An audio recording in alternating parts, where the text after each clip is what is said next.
Levante e arrumem suas coisas. Vamos, de pé, de pé, de pé. Partículas de História Militar começando para você, sejam bem-vindos, eu sou Daniel Ibarra e esse é mais um podcast do Clube dos Generais. Comigo sempre ele, meu querido amigo Glênio Madruga Mac, tudo bem contigo? Tudo jóia, bom, saudações cavalarianas para ti e para todo mundo que acompanha o Partículas de História Militar número 55. 55, mas que maravilha! E hoje a gente vai falar de uma aeronave bonitona, lindona, que é bastante conhecida, que é a famosa B-17, a Fortaleza Voadora. Mas antes, você tem recadinhos. Temos recadinhos. Recadinhos do coração. Momento chega junto, respiradinha no cangote. É isso aí. Depois de ouvir o último PHM sobre punições físicas navais, o nosso querido ouvinte, o Rogério Gindri, comentou lá no Facebook sobre uma série chamada The Terror, que tá na Amazon Prime, falando sobre uma variedade de espancamento misturada com humilhação quando o sujeito era colocado de quatro e espancado na bunda. E ele comentou assim, não duvido que isso acontecesse mesmo, porque até como a gente comentou, a criatividade no militar é um negócio que não encontra limites, né? E a gente sabe que o meio militar às vezes dá espaço para aquele sujeito que já é sádico por natureza, né? Exatamente. Quem quer dar vazão às vezes encontra o lugar certo no serviço, e daí a gente tem todo tipo de extrapolação de limite, e daí pra frente para virar crime de guerra é um pulinho. Mas especificamente isso que ele comentou, a gente foi atrás e a gente descobriu que essa variedade era chamada de beijar a filha do comandante. Boa.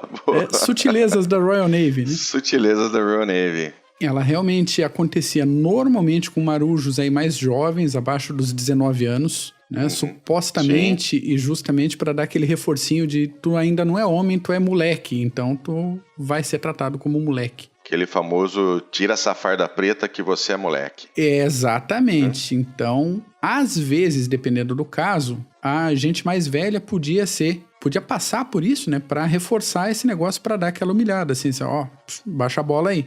Entendi. Era também relativamente comum, principalmente até o século XIX, os marujos entrarem em serviço com 11, 12 anos de idade. É verdade. Então não dava para dar nas costas dele com um gato de 9 rabos modelo G, que não ia dar. Não ia fazer, precisava só, o famoso, tem aquela palmadinhas, né? É isso, palmadinhas no bumbum. E aí aconteceu um ou outro caso mais grave, né? Um tal de Valentine Woods. Ele tinha 17 aninhos em 1813 e resolveu esfaquear um coleguinha no navio. E a coisa foi para uma corte marcial, a punição poderia ser mais complicada, mas acabaram decidindo aí por 60 chibatadas, nesse caso pelo esfaqueamento, com um gato de 9 rabos, tamanho total, tamanho completo, mesmo ele sendo menor de idade. Tamanho G. Tinha esse negócio, às vezes pessoas mais velhas iam beijar a filha do comandante para ser humilhadas, e às vezes pessoas menores de 19 anos,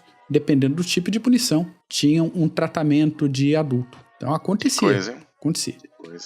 Não devia ser você ser um marinheiro na Royal Navy, o cara, para querer ser, tinha que estar disposto a todo tipo de complicação, né? E a maioria, principalmente marujo, não queria, né? Era arrastado, era recrutamento, como você falou no episódio, forçadão, assim, tá no bar bebendo e a marinha precisa de você, vem cá. E pessoal baderneiro, pessoal criminoso de crimes leves, assim, ia tudo pra marinha. Era complicado.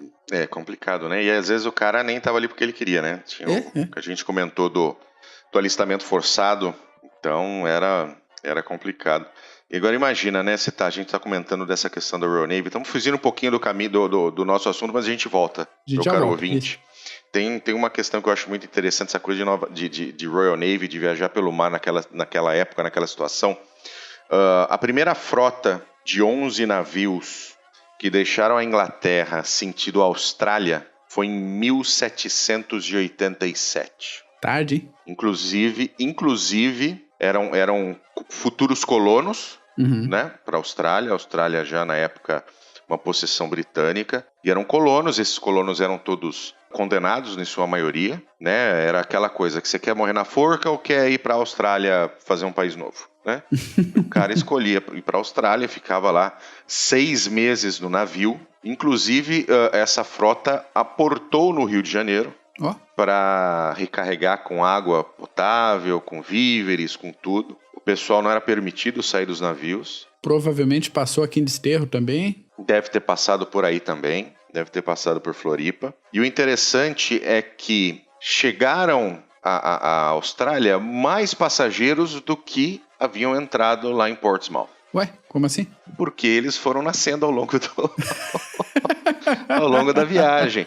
Você teve um número de mortes durante a viagem e você teve também um número de nascimentos. Excelente. Hein? Que belezinha. Excelente, já vamos exercitando a colonização no caminho já. Exatamente, exatamente. E assim, não tinham só britânicos, tá, condenados, tinham também africanos, americanos e franceses. Que belezinha, não? O que o francês estava fazendo no meio aí? Ah, cara, foi fazer merda na Inglaterra, né? E ganhou uma passagem para a Austrália. Né, então imagina como é que é o negócio. Mas a gente ainda faz um PHM sobre isso. Com certeza. Vamos voltar para B-17 agora, hein? Vamos voar. Vamos voar B-17, que é um dos mais lindos aviões da Segunda Guerra Mundial, sem dúvida nenhuma. Uhum. Ela só perde pro Spitfire, pro Lancaster. Há dúvidas sobre o Lancaster. Isso é algo isso é algo pessoal meu, tá? Tá. Não é o que a maioria das pessoas pensam e a maioria das pessoas está errada. Mas é muito interessante a história da B-17, né, Mac? Porque apesar dela ter sido aprovada dentro do contrato, né? Ou seja, a Força Aérea ela informa dentro da sua licitação que tipo de aeronave que ela precisa. As companhias que estão interessadas desenvolvem os protótipos, colocam para voar, e aí o grupo da licitação escolhe qual aeronave que venceu. E a B-17, ela venceu não na licitação, né? Ela venceu, o protótipo foi o que melhor se saiu, mas aí antes de tudo finalizar, um deles, esse protótipo caiu, né? Ele se uniu ao chão mais rápido do que ele deveria.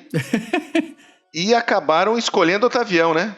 Escolheram o feioso do Douglas DB1, que ficou conhecido com a denominação de B-18. Alguém aí já viu um B-18? Eu vou ser muito sincero com os meus queridos ouvintes. A gente conversa e a gente estuda Segunda Guerra Mundial há quase 20 anos. Tempo, Eu nunca tinha ouvido falar dessa merda desse avião. E o nome é apropriado, né? Bolo. Bolo. B-18 Bolo. Douglas B-18. Mas o bichinho é feio. A hora que o nosso esse podcastzinho sair no YouTube ali, mais ou menos por volta de novembro, dezembro, vocês vão ver a fotinha dele, é horroroso. Ele é bem feinho, tadinho. Ele é bem feinho, desculpa, gente, eu tô zoando com o Mac aqui, que ele tá atrasadinho com os YouTubes. Mas o B-18 Bolo é feio que dói. E isso é pra gente lembrar o seguinte, às vezes a gente pensa, porque o equipamento militar, padrão militar é sempre melhor que os equipamentos civis, isso, quem acompanha grupo aí de sobrevivencialismo, de camping, coisa, pensa, não, vou comprar um equipamento padrão militar, tal. Às vezes não, equipamento padrão militar normalmente é o que melhor atende às exigências de uma licitação pública. Exatamente. Não que seja o melhor no seu ramo. Então, vamos tomar cuidado aí. O caso do B-18 foi isso mesmo. Ele foi aprovado nessa licitação. A licitação foi aberta em agosto de 1934 para substituir o pobrezinho do Martin B-10, que em 34 já estava velho, já estava ficando obsoleto. E foram feitos esses protótipos. A Boeing, que já tinha uma história aí desde 1916 com a aviação, mandou o modelo 229. E o primeiro protótipo voou legal ali, o primeiro voo, tal, o pessoal achou, que bacana, é bem promissor esse avião. E o segundo voo, ele caiu, como você falou, se esborrachou no chão. Sim. E o pessoal, não dá, né? Se ele já tá com problema agora no protótipo, que é pra apresentar, pra impressionar a gente, vamos aprovar o outro. Sim, o protótipo é o 299, viu, Mac? Não é o 229. É 299? 299 XB17. Muito obrigado. De nada. E aí aprovaram o bolo, só que alguns membros ali da licitação acharam ele legalzinho, viram que tinha possibilidade e conseguiram financiamento, um fundo de financiamento paralelo ali, e compraram 13 unidades de B-17. Ainda bem, né? escolheram o bolo que entrou para efetivamente ser o novo bombardeiro quadrimotor. Uhum. E aí eles compraram um 13 B-17, porque a B-17 é o que efetivamente tinha sido aprovado em testes, né? Sim, mas tinha perdido a sua primeiro teste. Isso, mas perdeu a confiabilidade quando, né, teve o encontro com o solo, depois de um abraço da gravidade. Mas o interessante, né, durante esse período, né, desde o bolo entrar em operação ali no finalzinho da década de 30 até 1940, ele foi sendo produzido, foi sendo entregue, né? Lembrando que ainda era a Força Aérea do Exército, né? Não existia ainda a Força Aérea como uma força independente nos Estados Unidos, e foram percebendo que ele tinha alguns defeitos, né, Mac? Há uns poucos defeitos. Alguns poucos defeitos. Ele tinha defeitos porque ele não tinha muito alcance, ele tinha defeitos porque ele não conseguia carregar uma quantidade suficiente né, falar de um português bem de bombas, né, na sua barriguinha. Ele tinha uma blindagem muito ruim e tinha um armamento muito ruim também para a defesa da própria aeronave. Então ele, na verdade, não servia para nada do que era necessário. Pois é. E aí eles descobriram isso e aí foram ampliando a produção do B-17, aí realmente começaram a comprar B-17 e depois a B-24, para poder substituir o B-18. Sim, muito justo. Né? E aí o B-18 ficou ali nas suas 300 e poucas unidades de produção, enquanto a B-17 chegou a... Chegou a um número, deixa eu pegar aqui.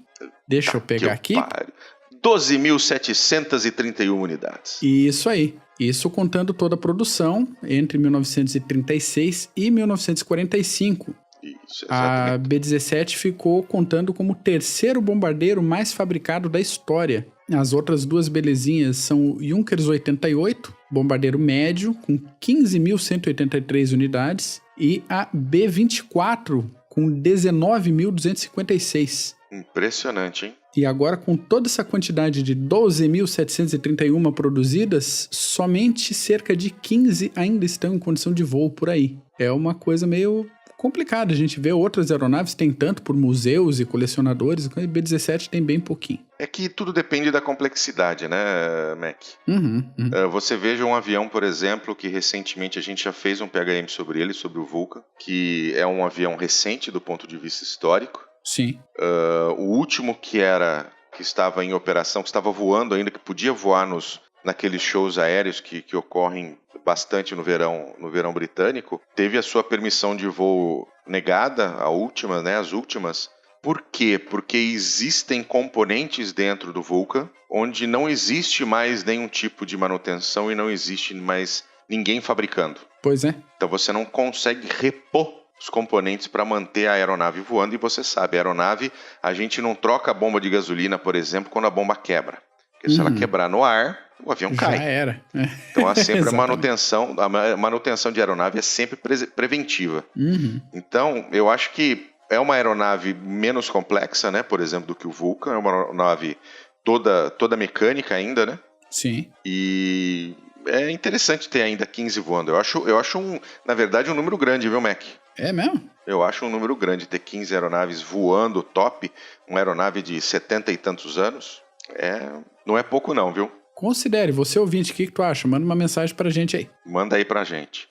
E, bom, B-17 entrou em operação e foi aquela maravilha. Foi aquela maravilha por vários motivos, principalmente quando você compara ele com o B-18. Aí ele fica mais maravilhoso ainda. Né?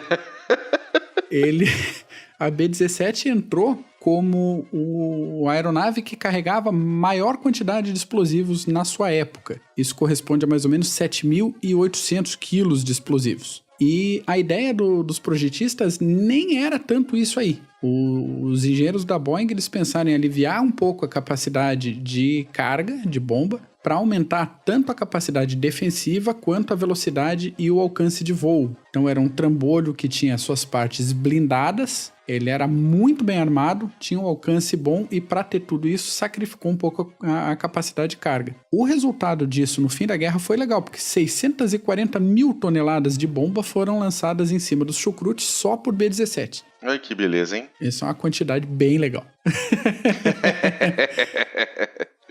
Muito, muito legal, realmente. Não, mas a B-17, né, ela foi responsável aí por mais ou menos metade da tonelagem de bombas lançadas sobre a Alemanha, né? Isso mais é ou bem menos, impressionante. Um pouquinho menos da metade, vai. Um pouquinho menos da metade, 640 mil toneladas de bombas lançadas na Alemanha, de um total de 1,5 milhão. 40%. Então é muito uso, só mostra como essa aeronave era top. E como ela ia e voltava, né? E voltava. Toda aeronave desse tipo, ela acaba sendo usada para vários fins, né? Sim. Para várias ações diferentes, né? Missões variadas. E a B-17 não fugiu à regra. Não, imagina, com o alcance que ela tem, com a capacidade de carga, entre os diversos papéis aí, ela serviu como aeronave de busca e salvamento naval, usadas para isso, busca, né, salvamento, pessoal que ficava enrolado em algum acidente sobre as águas, principalmente do Teatro do Pacífico. Então elas iam equipadas com um bote embaixo e suprimentos para serem lançados na região dos acidentes. Sim. Algumas delas chegaram a ficar em serviço até a Guerra da Coreia, de tão interessante que ela era para esse tipo de papel. Tem outro papel que eu achei interessante nessa pesquisa aí, que aconteceu, que ela foi adaptada antes da era dos caças de escolta, os enxames de Mustang que iam junto com as B-17. Então foi adaptada uma versão chamada de YB-40, que ela era acho que umas 2 toneladas mais pesada. Se eu tiver errado, aí me corrijam, por favor. E demorava muito mais para atingir a altitude de operação que uma B-17 convencional. Mas ela era muito mais bem armada e tentava fazer esse reforço.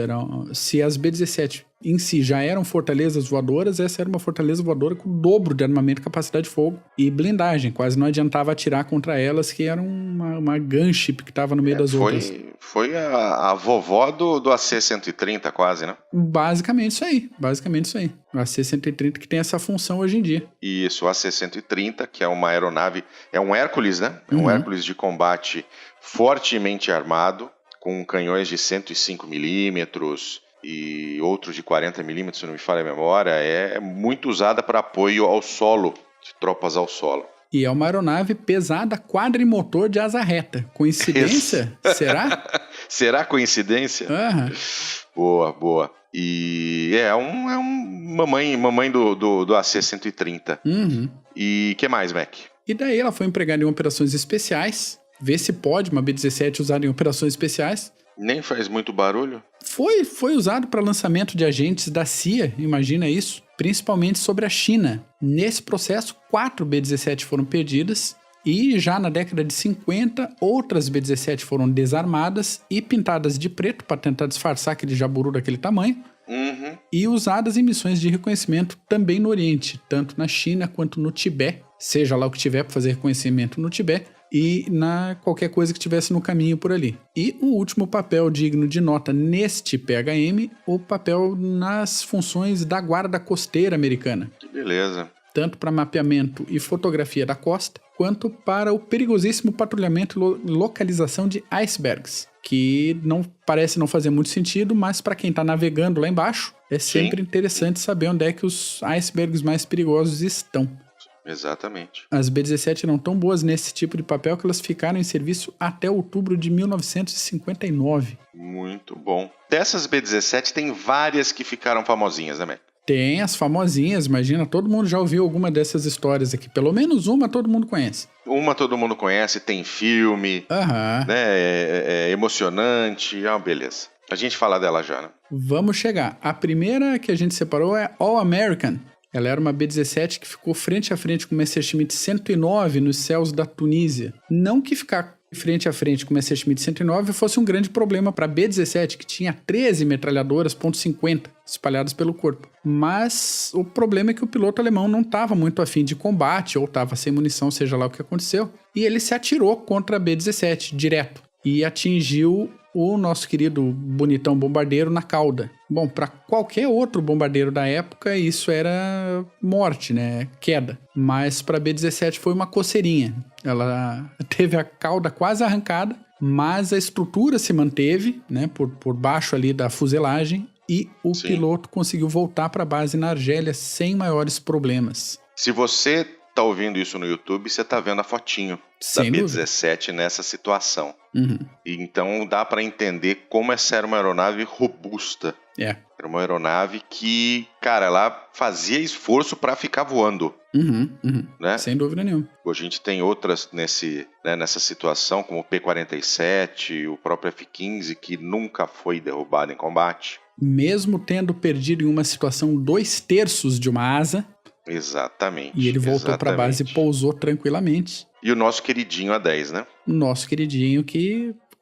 Coraçõezinhos pela tela agora pro A10. Coraçõezinhos pela tela, porque coisa linda o A10, a gente ama ele. A outra é a Hell's Kitchen. Eu adoro o nome dessas aeronaves, cara. Hell's Kitchen. Hell's Kitchen é um bairro de Nova York, tá, pessoal? Boa. Para vocês se localizarem, Hell's Kitchen. E foi uma das 3 que voaram mais de 100 missões de combate. Lembrem que o turno normal de uma tripulação era 25 missões. E a tripulação voltava para casa. E era difícil fazer 25. Exatamente. E era essa difícil, B-17 voou 100, cara. Voou 100. Essa foi top. A nossa mais famosinha, né, Mac? A famosinha que todo mundo já ouviu falar é a Memphis Belle, que ela foi uma das primeiras a completar o pacotão de 25 missões junto à 8ª Força Aérea. A 8ª Força Aérea ela atuava especificamente contra a Alemanha e ficou famosinha nas telas de cinema, e hoje em dia ela está no Museu Nacional da Força Aérea Americana em Ohio. Ela conseguiu seu lugarzinho lá depois de um longo processo de restauração e está lá aberta a visitação desde 17 de maio de 2018. Você ouvinte que um dia tiver o prazer de ir até o Museu Nacional em Ohio, por favor, tire fotinhos e mande pra gente. Sem dúvida nenhuma. Faça a gente ficar se roendo de inveja. Essa próxima eu adorei, cara. Murder Incorporated.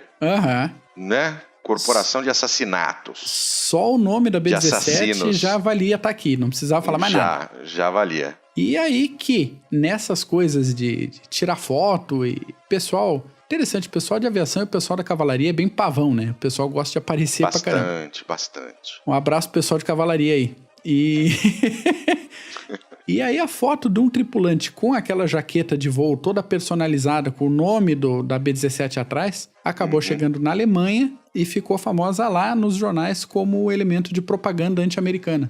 Olha só, esses malvados querem matar todos nós. Bando de assassinos, a gente tá do lado certo mesmo. A outra aqui é um nome bem sugestivo, né? O velho pub, Ye Old Pub. Praticamente dialeto esse nome. É praticamente um dialeto inglês. E famosa porque também por um caso bastante conhecido, né? Sim, é uma B-17 que estava voltando de uma missão, salvo engano. Estava toda ferrada, mas estava voando. E um piloto de um Messerschmitt 109, só para variar, podia ter derrubado essa B-17, mas preferiu ajudar. Então ele se aproximou, deu aquela balançada de asinhas e corrigiu a rota da B-17 para não voltar para a Alemanha, mas para seguir para a Inglaterra e voltar para a base. Boa. O piloto da B-17 era o tenente Charles Brown, pessoal do Snoopy. O pessoal do Snoopy estava lá. E o piloto, o piloto alemão era o Franz Stigler. Após 40 anos desse incidente, deram um jeito, esses dois pilotos se encontraram e ficaram muito amigos até o final da vida, que não foi muito tempo depois, mas é bem legal eles terem se encontrado. É bem legal, realmente é um caso bem famoso, vamos dizer assim, uma ação antiga de cavalheirismo, né? Sem dúvida nenhuma. Entre dois combatentes, entre dois soldados. Agora, tem uma coisa também, né? Se você consegue produzir 12 mil unidades... É óbvio que algumas dessas vão acabar sendo capturadas pelo inimigo. O que é muito esquisito a gente pensar de um inimigo capturando uma aeronave, né? Mas é uma aeronave que sofreu uma falha mecânica, precisa fazer um pouso forçado, onde o comandante da aeronave quer manter todos vivos. Sim, perfeito. E, né, se você tem uma situação como essa e você está em território inimigo, você vai acabar entregando a aeronave para o inimigo, a não ser que você consiga botar fogo, fazer alguma coisa, né? Alguma escolha tem que fazer, né? Mas cerca de 40 B-17s foram capturadas e modificadas pela Luftwaffe durante a guerra, depois de pouso forçado e situações como essa, né? Martelinho de ouro comendo solto durante a guerra, hein? Maravilhoso, lindão ali, ó. Reformaram essas B-17 aí, algumas delas colocadas em condição de voo. Vários testes foram feitos com essas B-17 tanto de campo de visão, velocidade, ponto cego, e todos esses dados aí foram passados para as equipes de caça. Então, a partir dessas capturas, os pilotos de Messerschmitt 109... serem mais eficientes, né? Eles ficaram mais espertinhos como tentar chegar nas B-17. E teve algumas que foram usadas em operação pela Alemanha também. Isso é muita sem vergonhice. Por que sem vergonhice, cara? É muita cara de pau, cara. Cara, faz parte, velho. Ah, tá louco. Faz parte, cara. Mas elas foram integradas não como aeronaves de bombardeio como seria originalmente. Uhum. Mas elas foram integradas no KG-200 para fazer missões secretas, né? Onde você vai jogar os seus agentes em território inimigo, onde você vai jogar suprimentos, como um transporte de longa distância. Uhum, boa. Né? É que não tinha nada equivalente na Luftwaffe também, né? Nada, absolutamente nada. E mesmo a Luftwaffe tinha um conceito onde esse tipo de aeronave não entrava, né? Uhum. Não, esse tipo de aeronave não estava... Eles não pensavam taticamente ou estrategicamente por uma aeronave desse tipo, que é um dos grandes defeitos da Luftwaffe na época, não da Luftwaffe, né, mas do seu conceito estratégico. A gente ainda fala disso nisso no PHM. Tem o tal do bombardeiro dos Urais, que todo mundo fala, que teria sido a ABCD. Mas no fim das contas a Luftwaffe não tinha um bombardeiro desse tipo. E quando teve B-17 na mão, não usou para isso. Né? Tem gente que se ferra porque precisa mesmo. Sim, então ela foi muito usada no Oriente Médio, exatamente tendo essa função, né, de levar suprimentos em pistas de pouso secretas, tá? Então, quando teve na mão, não usou, não aproveitou. Não usou, não aproveitou. Mas fazer o quê, né? Pergunta por que a gente ganhou a guerra. Pois é.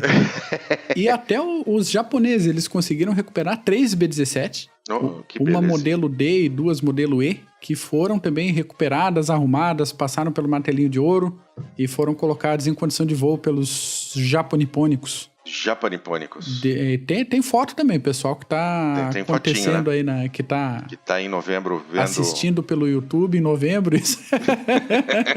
Tá vendo fotinho, tem foto de uma B-17 com a pintura japonesa, hein? Não, maravilha. Dados de produção, a gente já comentou que foram mais ou menos 12 mil unidades, e que a B-24 teve 19 mil unidades.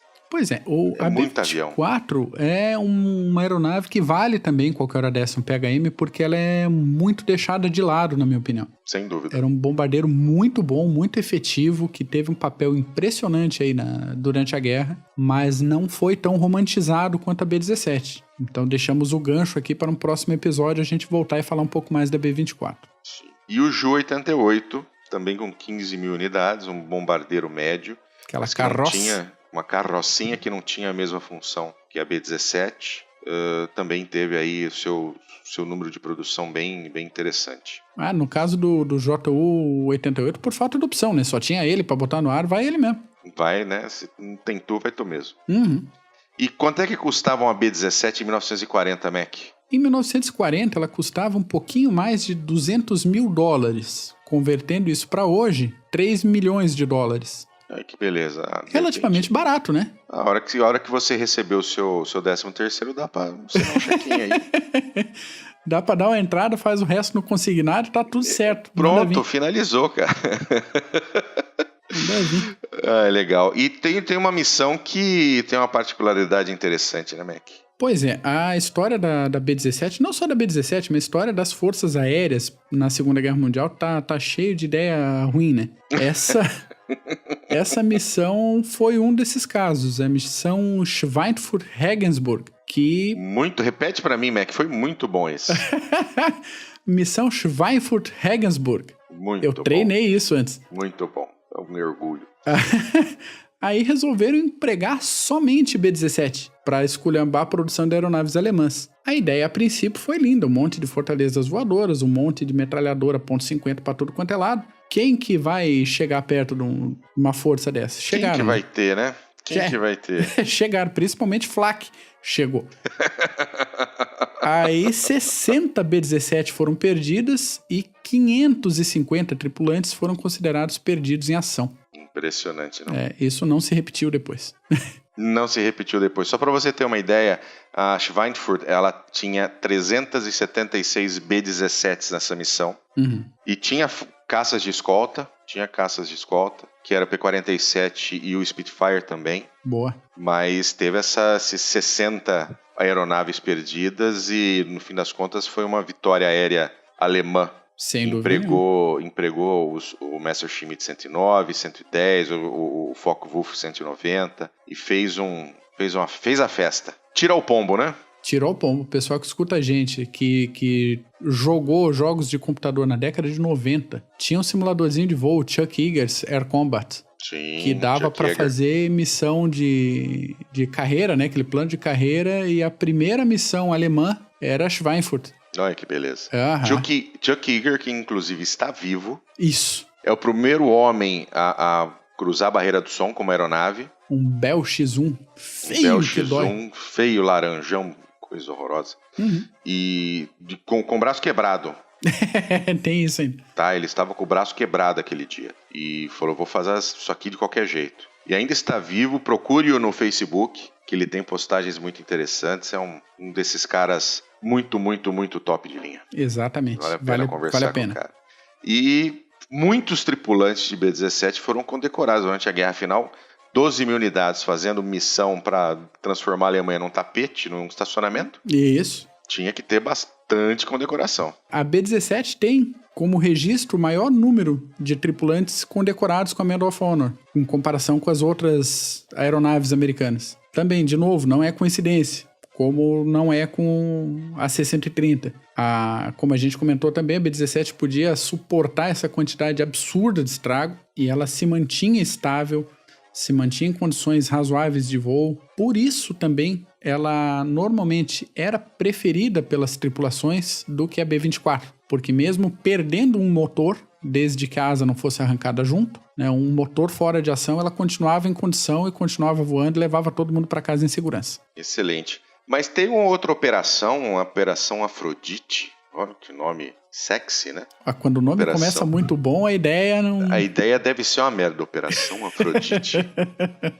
E é uma merda, né? É uma merda, porque o negócio é o seguinte, a guerra tá andando, as B-17 estão trabalhando pra caramba, uma missão atrás da outra, e os equipamentos têm desgaste. Então, quais são as opções? Mandar para uma revisão geral? Mandar os motores para retífica? Mandar para o martelinho de ouro? Não. Os generais pensaram, vamos ter uma outra ideia. Então, o Henry Arnold teve essa ideia brilhante e teve a aprovação do James Doolittle, carinha lá do ataque a Tóquio, a resposta de Pearl Harbor, e essa ideia foi aprovada em 26 de junho de 1944, que consistia em pega essas B-17 desgastadas, leva para uma equipe de preparação. Essa equipe retiraria todo o peso extra, os assentos, as armas de defesa, as blindagens, os equipamentos que não eram extremamente necessários para o voo básico, algumas portas e alguns vidros das B-17. Depois disso era instalado um sistema de controle remoto e 2 câmeras dentro do cockpit, uma apontando para os instrumentos de navegação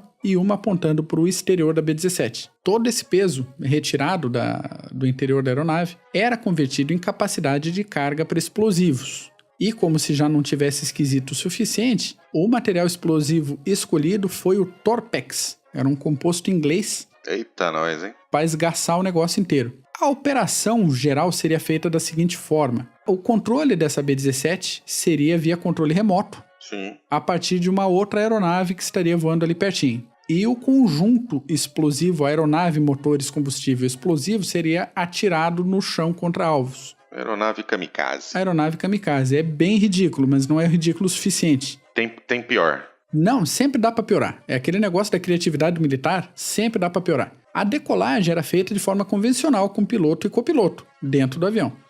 Decola, voa quando a B-17 estivesse perto do alvo, esses tripulantes saltariam de paraquedas e o comando passaria pro carinha do outro avião que estava com controle remoto. Aí a gente pensa o óbvio, né? Vai pular de paraquedas aonde? Aonde? Se você tá perto do alvo. Assim, te vira, pega a tua cabar, filhão. Pega a tua faca e tua Colt 1911 e um abraço. Quando der, a gente te recupera lá embaixo. Tá que eu pariu. É bem complicada a situação. Ainda assim, realizaram 14 missões com essa técnica genial de combate. A primeira foi no dia 4 de agosto de 44, quando 4 drones desses, vou chamar de drone para dar uma aliviada na barra. Sim. 4 drones foram lançados contra alvos na Alemanha. Aí que das 4 que decolaram, 3 tiveram problemas no controle remoto e só uma chegou perto do alvo. Perto, assim, errou o alvo por 450 metros. E a explosão nem foi aquilo tudo, o negócio mais enterrou no chão do que explodiu. Eita, que pariu. Aparentemente, essa B-17 foi abatida por fogo antiaéreo. E daí a gente pensa, sim, era um alvo lento, ele estava com excesso de carga, sem defesa, porque não tinha metralhadora, e não tinha piloto, e não tinha tripulação de retorno de fogo, que tinha que voar a 600 metros de altitude. Então é um negócio bem fácil de você ver uma B-17 lenta a 600 metros e sentar o dedo no... E se você tem outro avião do lado, a Flak vai atirar nesse avião também, né? Exatamente. Uma merda. E aí que controle remoto também não funcionava muito bem nessa época. Não. E rigorosamente em todas as missões deu problema com o controle remoto. Algumas bem curiosas. No dia 6 de agosto, uma B-17 perdeu o controle e ficou voando em círculos sobre a lindinha cidade inglesa de Ipswich. E todo mundo ficou, né? Com escapamento na mão, exatamente. Não passava nem sinal de rádio. E felizmente essa B-17 se afastou sozinha da cidade e caiu no mar. Aí chega, né? Desiste desse plano. A gente tá começando a quase matar inglês com esse negócio. Não, as missões continuaram. Lá pro dia 30 de outubro, mais 2 missões foram lançadas com a intenção de atingir uma base de submarinos alemã, mas por conta de condições climáticas adversas, porque chove e venta horrores no Mar do Norte, coisa que deveria ser prevista pelo comando, mas não foi. Não foi. O objetivo dessas missões foi mudado para Berlim. Mudaram o objetivo, mudaram a distância, não mudaram o sistema. Um dos drones ficou sem combustível no caminho e caiu no mar. Tá bom. E eu penso, quanto trabalho dessas equipes de preparação, quantas horas homem, quanto esforço, quanto dinheiro que podia ser gasto em outra coisa. Bom, o outro avião mudou a rota, né, sozinho e foi se estabacar na Suécia. Que beleza. Que era neutra na guerra. Não, e sem ninguém, né? Sem ninguém, Sem ninguém no avião. Me lembro o MiG que saiu da Polônia e caiu na Bélgica sem piloto, lembra? Isso. História? É bem isso. Quando eles embicaram o avião ali para ir para a Alemanha, passaram o controle pro Zezinho lá, pro Smith, que tava no controle remoto, e saltaram na Dinamarca. Pro Smith foi ótimo. E aí deu problema no controle, bateu um vento, ele desviou pra Bélgica e foi se estatelar na Bélgica. Não, na Bélgica não, na Suécia, né? Estatelei a B-17 junto comigo. Foi cair na Suécia. Na Suécia. Essa eu não vou pedir pra você falar o nome dessa cidade. Fala só se você quiser. Vale porque a pena. A gente difícil. passa trabalho aqui no PHM, a gente passa com Trollhättan. Trollhättan. Eu acho que é isso. Se tiver Talvez algum sueco seja. ouvindo a gente aí, por favor, manda a correção. O Smith costumava botar isso no Google Translator aí pra saber como é que falava. A gente precisa começar a fazer isso também. É uma boa dica. É uma boa dica. E aí que caiu o avião, explodiu tudo. Janelas foram estilhaçadas por várias quadras na região e abriu-se uma linda cratera para decorar a Suécia. Que beleza. Felizmente nenhuma pessoa morreu e daí chega, né? Aí começaram a baixar. Tá bom, né? Uma das baixas dessas desgraçadas missões foi o irmão do futuro presidente John Kennedy. Olha só. Ele faleceu como decorrência dessa ideia absurda que foi a Operação Afrodite. E ideias absurdas nunca vêm sozinhas. A Marinha tinha um projeto parecido, chamado Projeto Anvil, com, né, bigorna, nome bem sugestivo. Sim, é bem sugestivo, mano.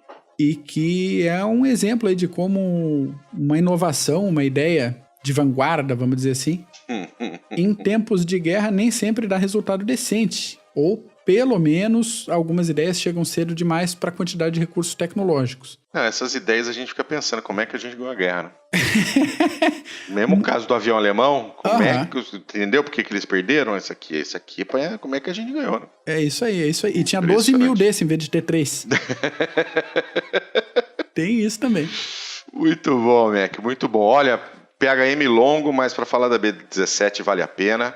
É verdade. E, meu caro ouvinte, se você tiver alguma sugestão, alguma crítica, quiser xingar a gente, falar que a gente é boca suja, que você tiver querendo dizer para nós, por favor, manda lá um recadinho no Facebook Clube dos Generais, manda no site, Sinal de Fumaça, tem Instagram, tem um monte de canais aí pra você. Fala os canais aí, Mac, que eu nunca lembro dos canais. Tem a nossa página, clubedosgenerais.org, tem um formulário de contato, pode mandar lá. Pode mandar por e-mail, contato@clubedosgenerais.org, pode mandar pelo Twitter, pelo Instagram, pela mensagem no YouTube, pelo grupo no Facebook, inscrições abertas, quem quiser fazer parte, ou pela fanpage, entra em contato ali, manda uma mensagem pela fanpage e encontra a gente por aí, digitar Clube dos Generais no Google, aparece e pode entrar em contato com a gente que a gente tá aí para responder, tá aí para interagir, tá aí para corrigir alguma groselha que a gente tenha falado, que pode acontecer, principalmente nessas argumentações que a gente joga uma B-17 lá na Bélgica, que ela tinha caído na Suécia. Acontece, ainda mais hoje, estamos gravando à noite, 10h30 da noite já. É verdade. Groselhas acontecem. Groselhas acontecem, por favor, nos corrijam, a gente fica feliz. Muito bom. Mac, obrigado. Imagina, eu que te agradeço, Bu. Valeu, foi muito bom essa da B-17. Ouvinte, obrigado pela sua atenção, um grande abraço, até a próxima, tchau.